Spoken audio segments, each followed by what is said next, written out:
Welcome to Patch Dispatch. I am Korey Luna, and with me is Richard Hogben. Rich, how are you? Hello. Good to know. All right. So, we're going in fast and furious into Make Noise. There's a new hype about the QMMG, which hasn't been released by Make Noise since 2018. Yeah, there's an update. Maybe not an update, but just a new release. Rich, enlighten me. It's a re-release. The QMMG is the quad multi-mode gate. And the deal with their reissues is they always make as many as they can source parts for. And I think there's always been a difficulty sourcing parts for the, I think the Vactrols, maybe. So because there's a shortage and it's high in demand because, I don't know, it's cool and there's a shortage. Those things tend to happen. The prices on the secondary market are insane, like $2,500, $3,000. So yeah, it's great that they are re-releasing it. I think they have it set for September 9th. It's going to be available for purchase. They also said you can show up in person at their headquarters, but it's like one per person. So like you can camp out if you really want one. But yeah, I have their little spiel about it. Let's check it out. Reintroducing the Make Noise Quad Multimode Gate. The QMMG is returning again in a limited black and gold edition. Like the 2018 reissue, the mode switching is now done via analog pots instead of rotary switches, and the bottom board contains reverse power protection circuitry. Otherwise, it is functionally identical to the original module as it existed in 2008. But what is it? Each channel of the QMMG can be set to act as a VCA, low-pass gate,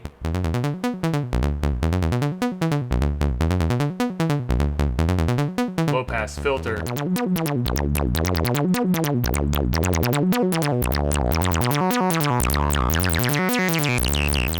or high-pass filter.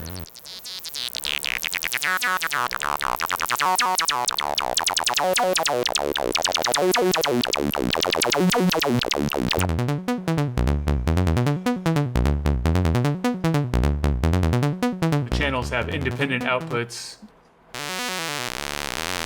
and there is a sum out for mixing. As with the sum out on maths, use of a channel's individual output removes it from the sum.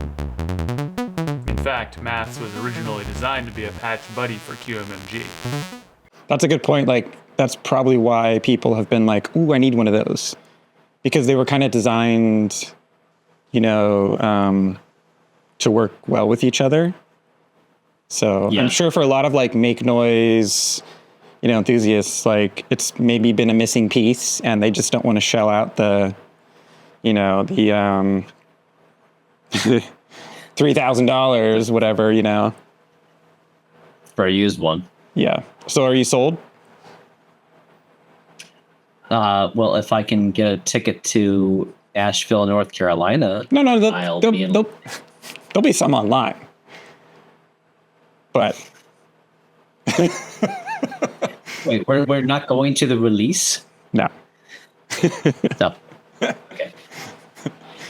Never mind. Yeah, it's a cool module. It's like it, and they're doing the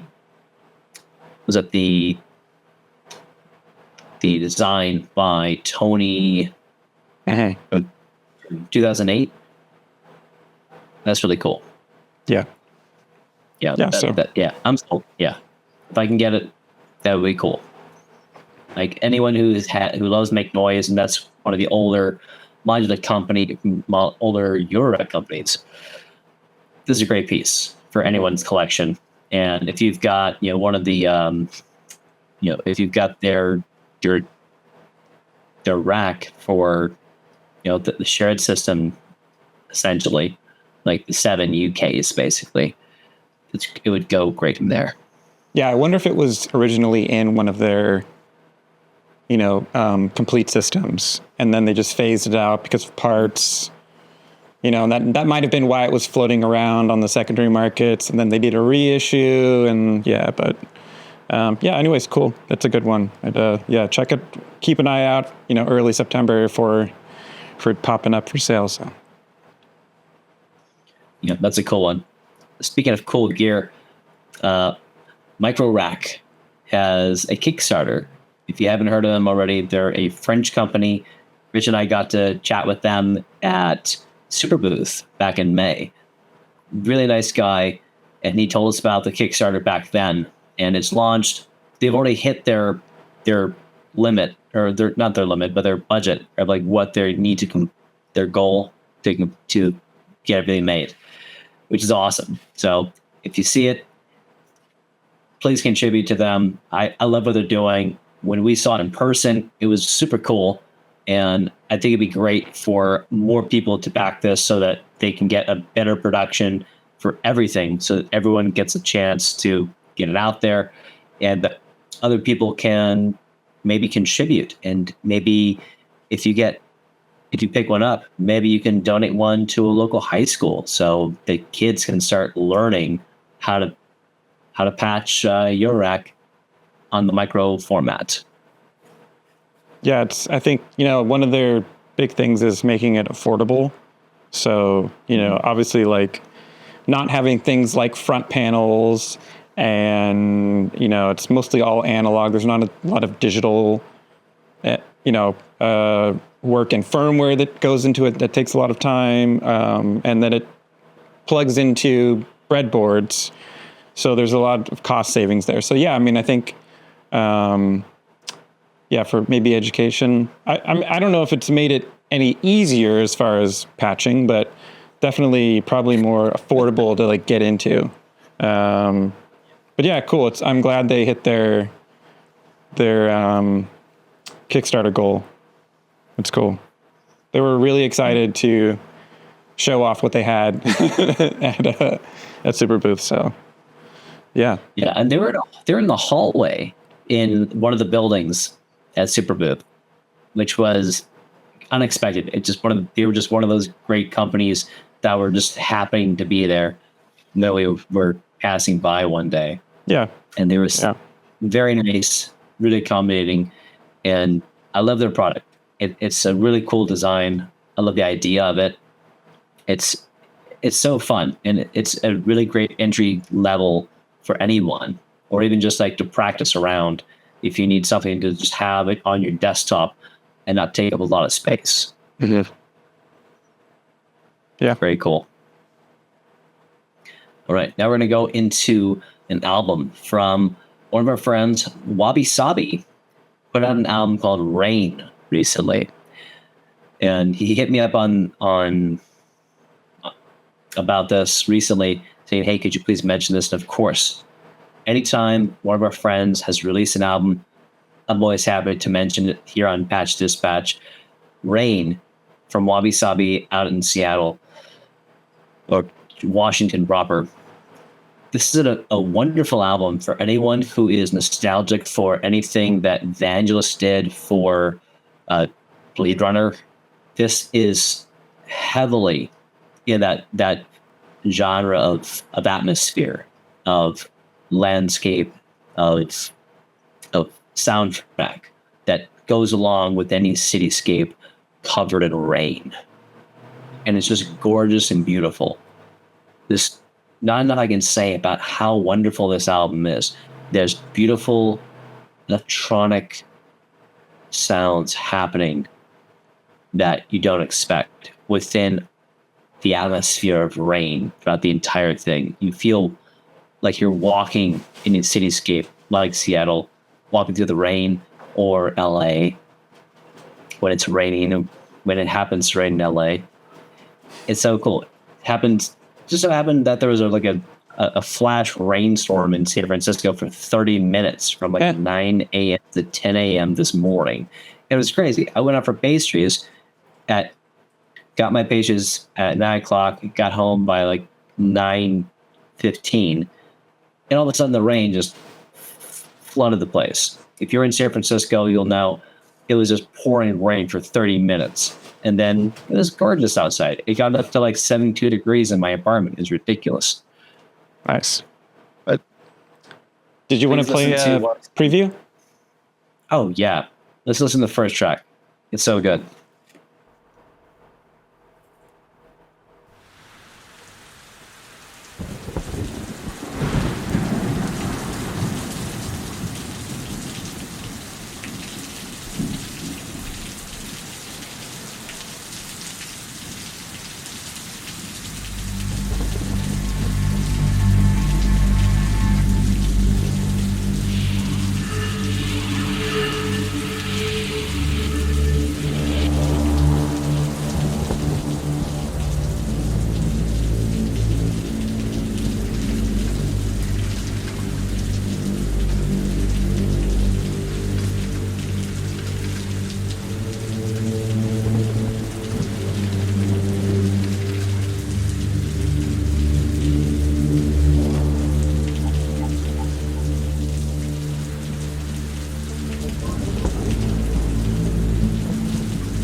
They definitely need to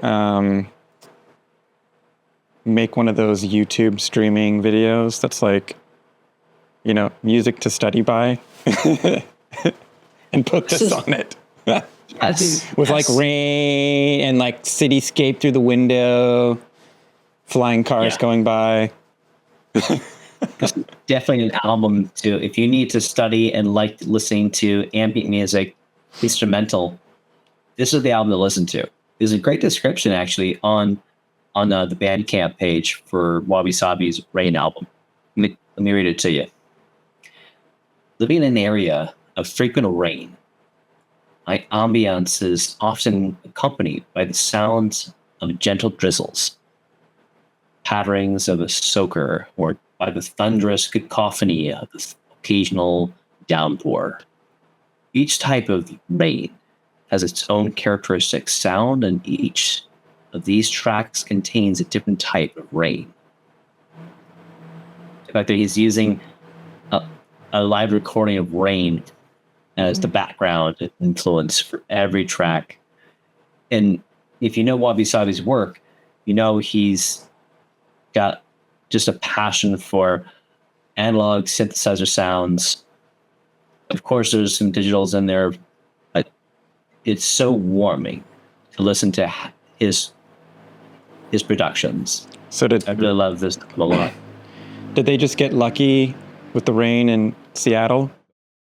Because it does rain a lot there, right?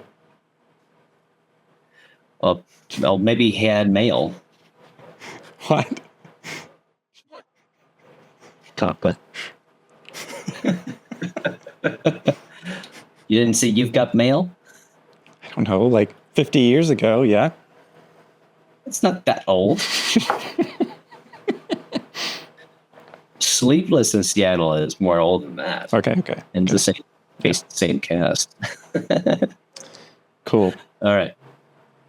What's up Go next? check out Wabi Sabi's Rain. Now we've got some news. So there's something pretty interesting happening on the internet right now. Rich, you sent me this recently this week. Subvert.fm, a new platform coming up that's basically rivaling what Bandcamp used to be before it got sold over and over. And I'm curious to see what's going to happen. It hasn't launched yet, but I like what they're talking about on their website. What do you think about it? Yeah, and that's really it, right? It's basically well, I don't know what we call it, a manifesto. They're giving a background, like, hey, why are we doing this, right? And they're not saying, oh, we hate Bandcamp and Bandcamp sucks. Like Bandcamp is doing stuff for people, right? Like it's still Bandcamp. It's just, it makes people nervous when, like you said, they get sold 3 times in a row and half the team gets fired and stuff like that, right? So they're like, hey, basically, I think they're proposing like, hey, maybe we can make something that is more owned by the community and owned by the artists. I think that's their big thing, versus owned by a company and can get sold off at any point. You know what I mean? Where now maybe someone's livelihood is on Bandcamp. I don't know for how many people that is. But maybe that would be a bad thing if like all of a sudden Bandcamp gets sold off to some company and then they just, shutter it. Right. So, obviously this is a good idea. We'll see what happens. I guess the timer is 30 days because it's counting down seconds, minutes, hours.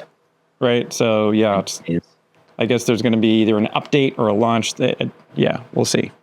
It seems to me like they're trying to go with the idea of what factory records used to be. Right, but like on an online platform, right? Like, correct. Yeah. Of like, this is music by the artist, owned by the artist, and who knows how they're going to be able to make that as an online platform. Well, like, I'm curious. I mean, the first thing they could do is, I don't know if they kind of hinted at it, but I'm not really sure. I'm not positive on what they were talking about, but like, they could have the whole platform be open source. Like not as in like the code is available for you to download and make your own thing, but that, they could have community members working on the code, right? In the open. So like fixing bugs, improving things, right? Versus it being worked on behind closed doors and no one ever sees it, right? A lot of products that are built that way end up in a better position than the ones that aren't, right? So that's one way. The other way is that the artists could actually collectively own the company. They could have some setup like that would, or it could just be, you earn more from what you're putting out there. Like you earn more of the proceeds. Who knows? We'll see. Yeah. But yeah, interesting. Yeah. I'll go to subvert.fm, watch the countdown, and find out what's going to happen. You'll know. And now going on to our news, our show section, we've got a Modular California Vibes film, which was shot by some of our friends, is going to the Sydney Film Festival on September 8th. So if you're going to be in that area and going to the Sydney Film Festival, you're going to be able to watch Modular California Vibes. That was shot by our friends. And that was and that came out last year. That was a cool event that who was it? Travarsi, Frank Martin, Joachim Gerard, and remember the other Frenchman's name? I'm sorry. Hugo Paris. All 4 of them did this tour together and in California, and basically went to out of the way areas on this chartered bus that they did with a crew. So they had a drone with them. They had a couple of camera guys with them, plus the driver and whoever else was in the bus with them, went to these 4 different locations, did jams there, and made this documentary film about it. And it's going to the Sydney Film Festival, which is fantastic. It's really cool. Yeah, they drove out like to Black Rock or something, Black Rock-ish, right? Yeah. That's right. But it was like modular on a bus. Like they were like on. They're like, I remember they were like filming. They're like playing in the bus, and then they would do like they would set up scenes. Do you want to play the trailer? It's only like a minute and a half. Yeah. Okay. Let's put the trailer up. Give people some context of what this thing is.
That's it. Yeah. Can you watch the full thing online somewhere? I believe you go to peachymango.org. Oh, okay. Martin's website. I believe he has a copy of it you can purchase on DVD or Blu-ray. Right. Okay, cool. You can get a copy. Yeah. Cool. Very exciting. And then also within shows, Piqued 5th year anniversary show, August 31st. We're going to have Cyrenai, Carolyn Falk, Steve Bryson, Shipwreck Detective, and Amy Lee, known as Annie or Annie Log, performing with you for us. And we're going to have Fets do live video projection for all 3 sets. It'll be performance and a Q&A session after each set with every artist, including Fets, after the production of the whole show. And anyone who's there can ask questions that will make sure that that everyone gets to listen to. I'll be on the mic, of course, with the performers after each set. And if you come to Mission Synth in San Francisco here, you can be part of that show. So please come on out. I just dropped off flyers at Mission Synth this afternoon in San Francisco on 24th and Harrison in the Mission District. And I've been passing out flyers wherever I go. I dropped some off just yesterday at Isotope Comics. Go see James over at Isotope Comics. I also dropped some off over at the Black Horse London pub on Union Street in the Marina District of San Francisco. Go check out that bar. Go see James King. He's got some flyers for you, and he's got it posted in his window as well. So yeah, this is like old school Piqued. This is where we started. This is the interview performance format. Korey on the mic. Hey, dog. So I have to wear a tie. Right, the ties. I forgot the ties. You know what you need is a T-shirt with the tie graphic. I know someone who could make one of those. that would be pretty cool, to have like a one of a kind Piqued shirt that we'll be selling at the show. If you come to Mission Sense on August 31st, you can get this 5-year anniversary show Piqued shirt that Rich Hogben made himself in his garage. That's right. This is a garage t-shirts. Just some backstory, because people are like, wait, is this like, are we religious? What's happening here? So this is a photograph from a mural in the Mission, right? This is the Virgin Guadalupe, that we have used previously for the shows there. And it's kind of glitched out and stuff like that. So, we're going to have some different colors, mostly on white shirts or off-white, because I can't print on black t-shirts. It's too difficult. But yeah, they're going to be cheap or free. I don't know. We'll see. I'm not going to bring any back home with me. So, yeah. It's going to be a lot of fun. We're also going to record the sets, and we'll post those on the YouTube channel. So yeah, and then you can RSVP on the website, right? And the RSVPs you can sign up through Eventbrite or Resident Advisor. It seems like for our audience, Eventbrite is the winner because no one has been signing up on Resident Advisor. So. No. Doesn't matter. Or just show up. You can just show up. Yeah. That's right. And I've been passing out flyers every day that I've been at work. And if you see me on the streets of San Francisco within the next week, say hello, and I'll probably give you a flyer. Cool. And I didn't make any stickers this year. One of my coworkers asked, "Hey, is this a sticker?" I said, "No, it's not a sticker. It's a postcard." Yeah, we don't need stickers. Like you could mail it to your friends. That'd be pretty cool. Yeah. Cool. Yeah, not like how we used to. We used to do stickers. Haven't done those in some years, but maybe we'll eventually get around to doing some stickers too. But come get a T-shirt because Rich, you've been pushing ink for like the past month to get this ready. Well, I just started making some today, which was mostly just throwing a lot of shirts away or putting them in the shirts for gardening bin. It's a lot of, I'm not a professional, so it's a lot of test and, Well, maybe some of the shirts can be shirts for synthing besides gardening. Like, yeah. That's right. And maybe this is your new artist handle, Ink Pusher. Isn't that already an artist? No? Well, there's a Square Pusher. Right. Is there an Ink Pusher? No, I'm Square Pusher. Yeah, I don't want to, but, that seems like that's their thing. I'm hoping, I don't know, maybe we'll see. I'm just kind of prototyping, if there's a design that we really like, we'll just have them made and then we can put them up on the store on Piqued FM. So it'd be cool. Yeah. So please come out to the show, August 31st. I'll be there. Richard will be there. And a lot of other performers that will be just hanging out that have been on Piqued in previous episodes that we've done over the years. Seeing as we've been doing this for 5 years now, which is hard to believe, but I'm really happy that we've been doing it. It's been so much fun doing it. So please come out. I just saw Brian and Betsy over Mission Sense today. They're excited about it. Come see Cernai, Steve Bryson, Shipwreck Detective, Annie, Fetz, and come have a great time. It's a free show. It's San Francisco. This is our roots. And come and enjoy the show with us. We'd love burrito. To see burritos. Get Mission burritos. You can't go wrong with a Mission burrito. It's bigger than my head. So until we see you next week, everyone, please patch on. I'll see you later. I'm Korey Luna. And I'm Richard. Night. Good night.